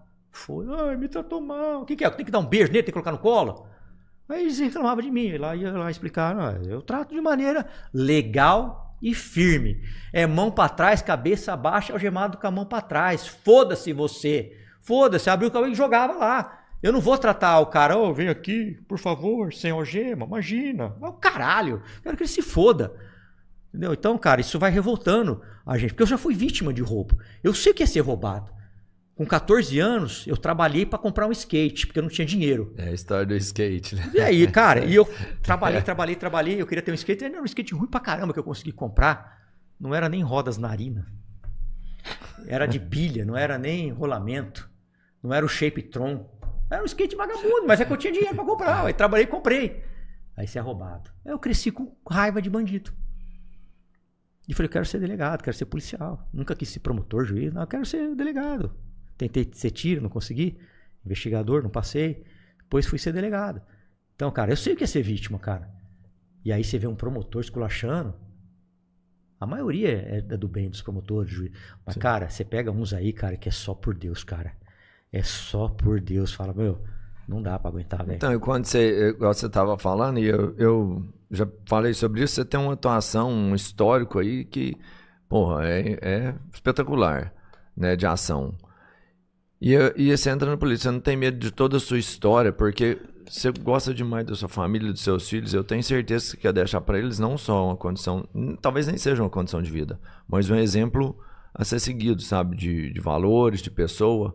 Eu tenho certeza que isso é importante para você. E você não tem medo de, num processo ou nessa vida política, a sua imagem ser apagada ou ser modificada, manipulada para acabar com o que você fez? É por isso que eu ando com poucos, né? E não faço muitas alianças. Eu fico sozinho. Passos curtos e firmes do que longos, se tropeçando e fazendo aliança com qualquer um. Claro que é foda, porque quando você entra na política, cara, no começo eu recebi os ataques, eu sentia demais. Falei, caramba, meu. Tava lá na Jovem Pan, o cara, esse aí vende pedra de crack. Como assim, vende pedra de crack? Nesse nível. Não, esse aqui fez isso, fez isso, fez isso. Falei, porra, meu, que porra é essa, meu? É ataque atrás de ataque. E hoje, o que eles fazem, né? Como eu sou um cara que bato muito no Detran, vou lá em Santo André, infernizo as blitz, aqui em São Paulo, denuncio máfia, mando pro Ministério Público, eles pegam assessores pra ficar me atacando. Outro dia colocaram um fake news aí, que eu tava numa cidade, que eu maltratei um cara que veio tirar foto. Quem anda comigo sabe que eu nunca maltratei quem vem falar comigo alguma coisa, mesmo quando tá me gravando. Eu me lembro que eu tava fazendo campanha lá na 25 de março, o cara chegou com o celular, aí tentaram deixar ele falar. Ele é povo, e eu tenho que dar satisfação pra ele. Aí ele perguntou, quero te fazer uma pergunta, todo bravão. Falei, faça, deixa ele falar. Quero saber por que você acha dos policiais dando porrada na gente que é ambulante. Falei, tá errado. Prefeito, governador não tem que mandar ambulante, tipo, a polícia atrás de ambulante. Tá errado. Se ele fez isso, ele tem mais é que se fuder na corregedoria. Não pode fazer isso. Vocês estão trabalhando. Tá tentando sobreviver. Eu não vou ficar passando pano porque eu sou policial, não. Como também não passo pano pra policial que fica fazendo blitz por ordem superior pra ficar pegando carro e moto trabalhador. Quero saber também se o pneu do guincho tá certo, se tá licenciado. Como eu fiz lá em Santo André. Entrei no meio de uma blitz. A moto com a placa apagada. Moto do trânsito. Aí eu cheguei pro cara. Falou, esse guincho aqui tá com lanterna quebrada. Esse aqui tá com o farol que tá quebrado. Para-brisa. E essa moto aqui do trânsito tá com a placa ilegível. Se você tá aprendendo a moda, aquele cara tá com a placa ilegível, tem que aprender essa aqui também. Aí ele pegou a moto e colocou em cima do guincho. Pô, virou um inferno. Aí os caras vêm, assessor pra me atacar. Aí fica falando um monte de merda. Mas hoje, cara, eu já superei essa fase. Não dá ruim colocar esses vídeos no canal, não, Palumbo? O meu canal não é monetizado, né? Eu nunca ganhei um tostão. Ele pode ser monetizado, tá aberto pra monetização. Mas eu nunca ganhei dinheiro em Facebook. Não ganho, mano. Não ganho. Tá. Pode ver lá, se vocês pesquisarem, vai ver que eu nunca arranquei um. É porque deu ruim pro Gabriel Monteiro, pro Da Cunha, começou a fazer esses vídeos e colocou no canal, mas o né? que eu faço? É diferente. O que eu faço? Eu vou com um advogado, faço a fiscalização, fotografo e filmo tudo e mando ofício para o Ministério Público, para o governador, para o diretor do Detran, cobrando providência. E o Ministério Público tem me ajudado, porque ele suspendeu 2 pátios em Guarulhos, em Osasco ele instaurou inquérito civil público, Caieiras, Santo André, então nós estamos conseguindo avanços, nós estamos mexendo no bolso da máfia. Eu não vou lá e faço um vídeo e deixo pra lá. Todas as irregularidades que eu faço, que eu tenho, que eu vejo, eu documento e fico acompanhando. Eu pedi todos os contratos do Detran do Pátio. Lá em Osasco, eles não estavam funcionando de sábado e domingo. De sábado. Mas está no contrato que eles têm que abrir de sábado. Porque se eles estão cobrando a taxa pro cara deixar lá de sábado, tem que abrir. Aí a gente vai lá e prova. Ó, tô aqui no sábado, dia tal, fechado. Por que não tá funcionando? Se tá no contrato, tem que abrir. Tá no contrato. Aí eu mando pro Ministério Público, mando pro Detran, mando pro governador.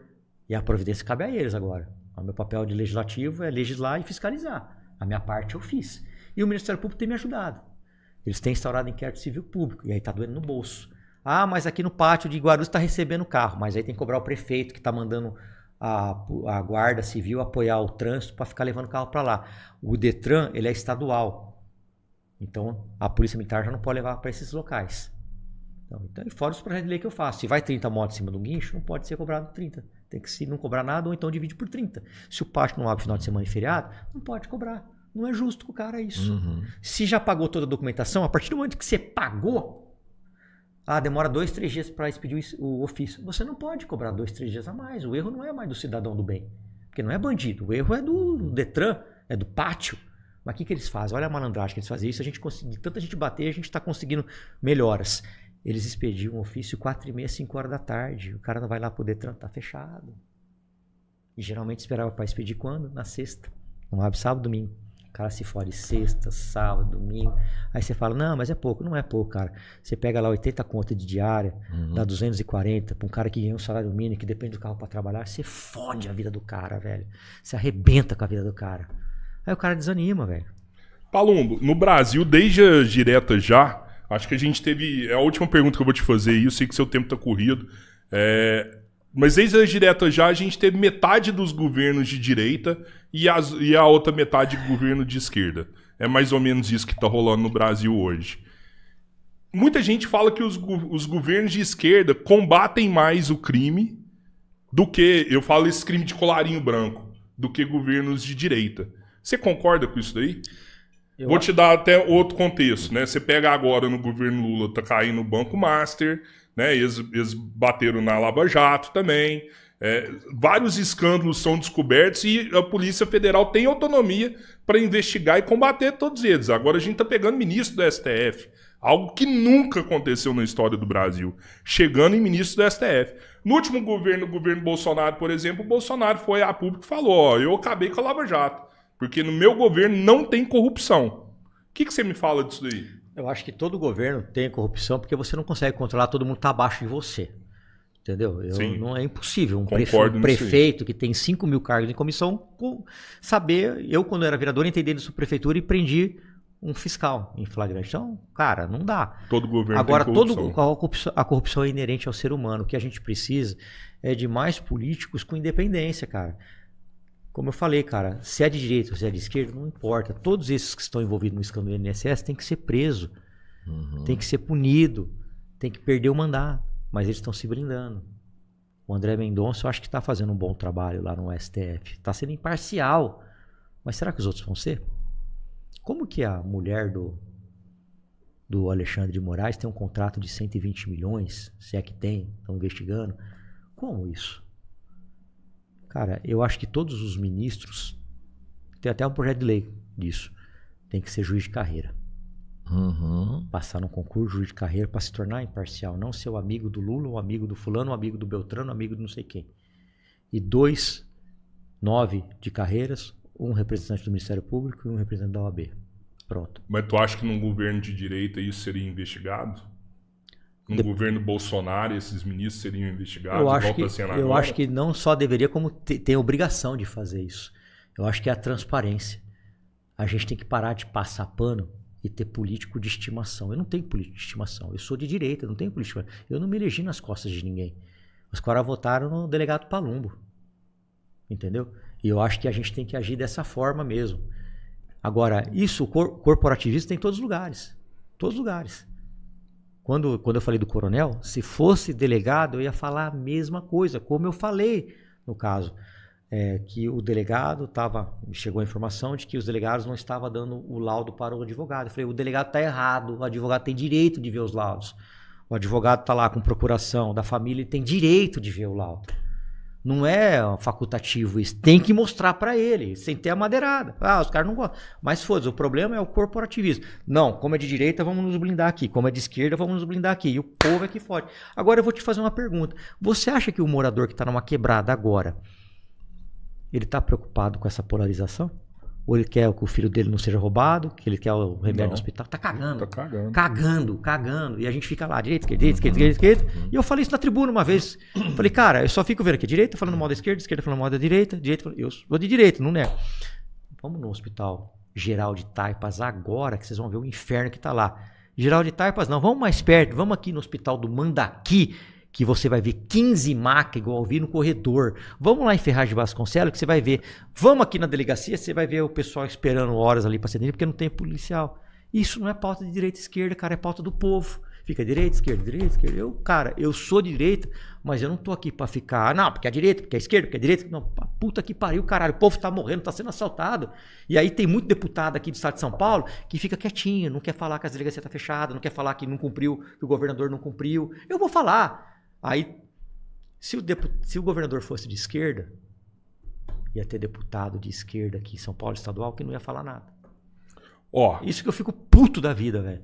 eu vou estrear um joguinho com você aqui na mesa pra gente encerrar, que é o Rei da Mesa. Eu vou começar a falar pra você alguns nomes, né, que se destacaram na história do nosso país aí, delegados, tanto de direita, de esquerda, pessoas que têm o seu nome na história. E aí você vai escolher pra mim aí qual que você pica, qual que é melhor, qual que é mais importante, e a gente vai seguindo até ficar só um no fim. Beleza? Fechou?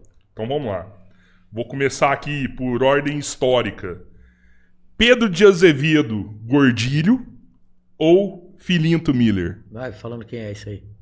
Não conhece? Beleza. Filinto Miller Não, ou você tá de brincadeira, né? Eu vou pegar Romeu aqui. Tuma? Romeu Tuma, Tuma Tuma você conhece. Foi delegado de polícia, né? Uhum. foi ministro também, não foi? Fica com Tuma, então. Não sei, não tô advogando pra ele, hein? Romeu Tuma ou Carlos Alberto Brilhante Ustra? Meu turma. Romeu Tuma ou Hélio Luz? Ah, meu turma. Romeu Tuma ou Delegado Sivuca? Delegado? Delegado Sivuca. Pera aí. Foi o primeiro cara no Brasil que falou que o bandido bom era bandido Então morto. eu vou nele, então. Sivuca? Sivuca ou José Mariano Beltrame? Sivuca. Sivuca ou Rui Ferraz Fontes? Rui Ferraz Fontes é o delegado geral? Uhum. Vou no Rui. Foi um bom delegado. Rui Ferraz Fontes ou Sérgio Moro? Rui Ferraz. Rui Ferraz Fontes ou Lincoln Gaquia? Lincoln Gaquia. Lincoln Gaquia ou Nazaré Cerqueira? Lincoln. Lincoln Gaquia ou Hélio Bicudo? Ó, é bico do PT, que não é? Isso é porra, hein? Você tá louco? É, né? Lincoln Gaquia ou Major Olimpo? Lincoln. Eu gosto muito do Lincoln. Ele combate o PCC de verdade. Eu gosto muito dele. Lincoln Gaquia. Ele é um cara que combateu, vai ficar marcado pro resto da vida como um cara que não vai ter a liberdade de tomar um sorvete com os filhos ou com a mulher. Que vai ter que andar com escolta o resto da vida. E o Rui morreu por causa da ineficiência do Estado, que foi um cara que combateu demais o crime organizado, e não foram capazes de dar uma escolta para ele. Ele aposentou e perdeu. Eu tenho um projeto de lei que é para dar escolta para todas as autoridades, pensando no Lincoln Gaquia que está para se aposentar. Se ele se aposentar, ele perde a escolta. E vão matar ele. Isso é uma baita uma sacanagem. Então eu conversei com ele, bolei esse projeto, que deveria ter prioridade, e fica lá caminhando a passos lentos, enquanto para mudar nome de ponte é rapidinho. Esse cara merece ser respeitado e merece ter uma escolta vitalícia. Porque não é fácil. Ah, o cara é legal, anda com escolta. Legal, cacete, mas você não consegue tomar um sorvete com a tua família que tem cara. Você para aqui, tem 10 policiais, você para em todo lugar, você não consegue ir no shopping, todo mundo fica te olhando. Não é legal isso não, cara.